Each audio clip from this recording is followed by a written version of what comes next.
కాకినాడ జిల్లాలోని పలు నియోజకవర్గాలలో డ్వాక్రా సంఘాలలో పనిచేస్తున్న యానిమేటర్లను తొలగించడం అన్యాయమని సిఐటియు జిల్లా నాయకులు ఆరోపించారు. 3 సంవత్సరాల సర్వీసు పూర్తి చేసిన వారిని తొలగించే ప్రక్రియకు స్వస్తి చెప్పాలని, పెండింగ్ జీతాలు వెంటనే చెల్లించాలని డిమాండ్ చేస్తూ కాకినాడ జిల్లా కలెక్టర్ కార్యాలయం వద్ద సిఐటియు ఆధ్వర్యంలో యానిమేటర్లు ధర్నా నిర్వహించారు.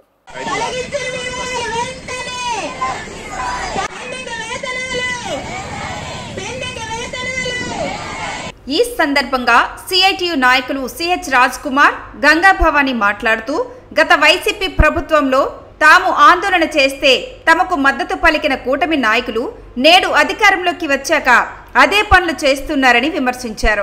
అధికార పార్టీ ఎమ్మెల్యేలు తమ వారిని యానిమేటర్లుగా నియమించుకునేందుకు ఎలాంటి తప్పు చేయని వారిని విధుల నుండి తొలగించడం దుర్మార్గమని మండిపడ్డారు. యానిమేటర్ల వ్యవస్థను తీసుకొచ్చిన చంద్రబాబు పట్ల తమకు విశ్వాసం ఉందని, యానిమేటర్లకు న్యాయం జరుగుతుందని ఆశిస్తున్నట్లు వారు పేర్కొన్నారు. న్యాయం జరగకపోతే పెద్ద ఎత్తున ఉద్యమం చేపడతామని హెచ్చరించారు. తొలగించిన వాళ్ళందరినీ విధుల్లోకి తీసుకోవాలని చెప్పి కోరుతూ కాకినాడ కలెక్టరేట్ దగ్గర ధర్నా చేయడం జరుగుతుంది. నెల రోజుల క్రితం కూడా ఇదే పద్ధతిలో ఇదే 5వ తారీఖున ఆందోళన చేశాం. కానీ తొలగింపులు తగ్గలేదు. కేవలం కొన్ని డిపార్ట్మెంట్ల వాళ్ళు మాత్రమే జాగ్రత్త పడ్డారు.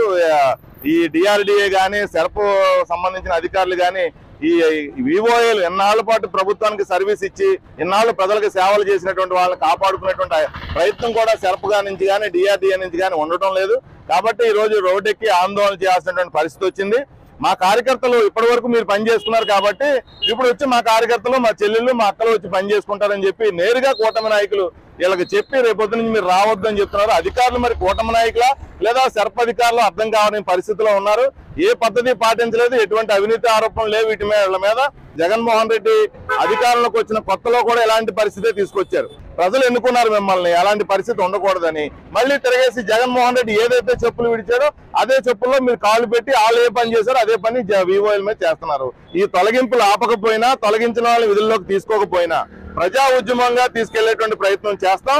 మొత్తం సిఐటి అనుబంధ సంఘాలందరికీ మద్దతుగా నిలబెట్టే ప్రయత్నం చేస్తాం. ఇలాంటి ధర్నాలు 2-3 ధర్నాలు చేసి మా గౌరవ పీడీ గారికి రిప్రజెంటేషన్లు ఇవ్వడం జరిగింది.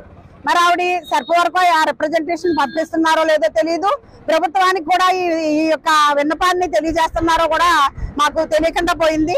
ఈ రోజు జగ్గంపేట, కిర్లంపూడి, అక్కడ ఉన్నటువంటి ప్రతిపాడు, తుని, తొండంగి, కోటనందూరు, రౌతలపూడి మండలాల నుంచి వివోఏల్ని భారీ మొత్తంలో తొలగించడం జరిగింది. కాకపోతే వారు చేసినటువంటి తప్పులు ఏమీ లేవు. ఏ ప్రభుత్వమైన అధికారంలో ఉన్నప్పుడు పని చెప్పొద్ది. ఆ పని చేయాలి. యానిమేటరే కాదు, అక్కడ ఉన్న సీసీఏ కాదు, అక్కడ ఉన్న ఏపీఎంఏ కాదు. యానిమేటర్ కడితే ఈ వైసీపీ పని చేసిందని చెప్పడం తప్పు. అలా అనుకుంటే సెర్ప్ ఉద్యోగాలందరూ కూడా ఈ రోజుకి కూడా వైసీపీ పని చేస్తూనే ఉన్నారు నిజంగా చెప్పాలంటే. కానీ వాళ్ళందరినేమో విధుల్లో ఉంచి ఈ యొక్క అస్త్రాన్ని వివోఏ మీద వదలడం అన్నది చాలా వరకు తప్పు. మేము ఏదైతే చంద్రబాబు నాయుడు గారిని చాలా గౌరవిస్తాం. ఎందుకనంటే యానిమేటర్ వ్యవస్థను ఆయనే తీసుకొచ్చారని చెప్పి మేము అనుకుంటున్నాం, నమ్ముతున్నాం. కాబట్టి మధ్యలో మాకు 8,000 రూపాయలు వేతనం జగన్మోహన్ రెడ్డి గారు వేసినప్పటికీ కూడా చంద్రబాబు నాయుడు గారు ఇంకా మమ్మల్ని ఎక్కడో పెడతారేమో అనే ఉద్దేశంతో ఓట్లేసి గెలిపించినందుకు ఈ రోజు ఈ మహిళలందరూ రోడ్డు మీద నిలబడే పరిస్థితి వచ్చింది. ఒకసారి చెప్తున్నాం కూటమి ప్రభుత్వానికి, చిరుద్యోగుల మీద కాదు మీ ప్రభావం. ఎంతో మంది ఎన్ని రకాలుగానో ప్రాజెక్టు పాడు చేస్తున్నారు. వాళ్ళందరి మీద మీ ప్రభావం చూపించి దుర్వినియోగం అయిపోయి నిధులన్నీ సక్రమంగా ఉండేలా చూసుకోండి.